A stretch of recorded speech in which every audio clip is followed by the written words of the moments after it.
ശ്രീരാമനുമായുള്ള കണ്ടുമുട്ടൽ. പിന്നീട് പരശുരാമൻ തന്റെ ജീവിതത്തിലെ മറ്റൊരു പ്രധാന വ്യക്തിയെ കണ്ടുമുട്ടി. അയോധ്യയിലെ രാജകുമാരനായ ശ്രീരാമനായിരുന്നു അത്. വിശ്വാമിത്ര മഹർഷിയോടൊപ്പം യാത്ര ചെയ്ത ശ്രീരാമൻ സീതാസ്വയംവരം കഴിഞ്ഞ് ശിവന്റെ വില്ല് പിനാകം ഒടിച്ച് വിജയിയായി മടങ്ങുന്ന സമയത്തായിരുന്നു കണ്ടുമുട്ടൽ. ശിവന്റെ വില്ല് രാമൻ ഒടിച്ചതറിഞ്ഞ പരശുരാമൻ കോപാകുലനായി.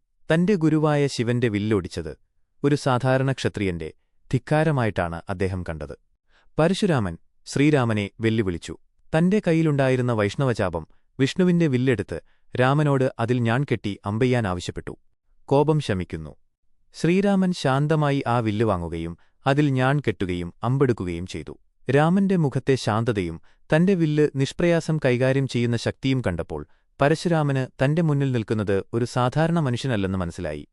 ശ്രീരാമൻ സാക്ഷാൽ മഹാവിഷ്ണുവിന്റെ അവതാരമാണെന്ന് പരശുരാമൻ തിരിച്ചറിഞ്ഞു. പരശുരാമന്റെ കോപം പൂർണ്ണമായും അസ്തമിച്ചു. താൻ ഇതുവരെ നേടിയ ക്ഷത്രിയ നിഗ്രഹകൻ എന്ന ദൗത്യം അവസാനിച്ചുവെന്നും ഇനി ലോകത്തെ രക്ഷിക്കാനുള്ള ചുമതല അടുത്ത അവതാരത്തിന് കൈമാറേണ്ട സമയമായി എന്നും അദ്ദേഹം മനസ്സിലാക്കി.